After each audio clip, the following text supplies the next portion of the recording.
हरे कृष्ण। श्रीमद् भागवत गीता के चौथे अध्याय ज्ञान योग का 59वां श्लोक।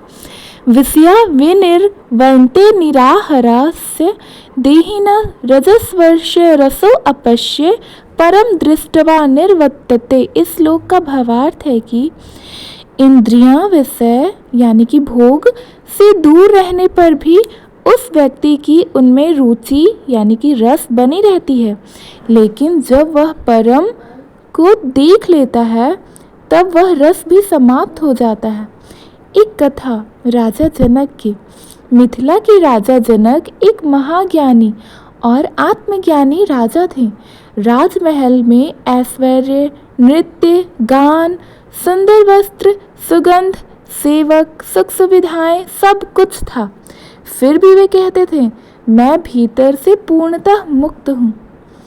एक बार एक सन्यासी ने पूछा, राजन, इतने वैभव में रहकर आप कैसे मुक्त हो सकते हैं? राजा जनक मुस्कुराए। उन्होंने सन्यासी को एक प्याला जल से भरकर दिया और कहा, इसको महल का पूरा चक्कर लगाते हुए गिराए बिना वापस ले आइए, तभी मैं उत्तर दूंगा। सन्यासी चला। मन सारा ध्यान केवल उस पानी के प्याले पर केंद्रित रहा। जब लौटे, जनक बोले, क्या आपने मेरी रानी, संगीत, भोजन या सिंहासन देखा? सन्यासी बोला, नहीं, मेरा सारा ध्यान तो पानी पर था। जनक बोले, बस यही है मेरा जीवन। राजमहल मेरा है, लेकिन मेरा मन परम में स्थित है।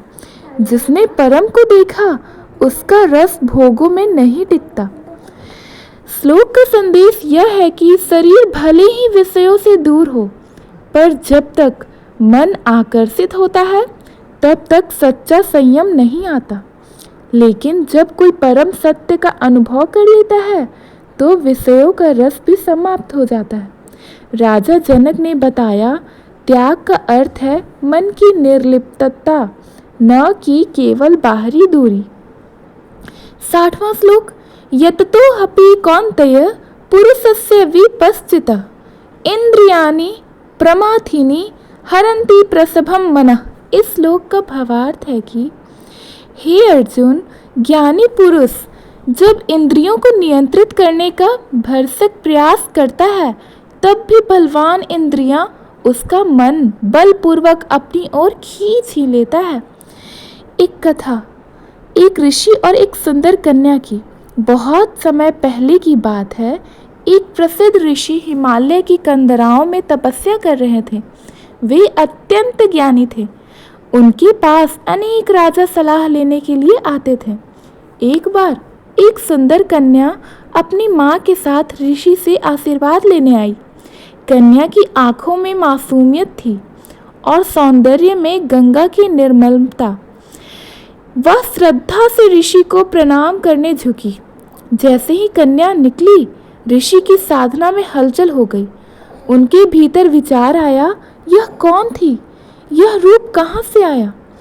उन्होंने तुरंत ध्यान लगाया और उस विचार को रोका, परंतु अगले दिन उसी कन्या का रूप स्मरण में आने लगा। ऋषि हतप्रभ हो गए। मैं तो ज्ञान में स्थित था, फिर यह विकार क्यों?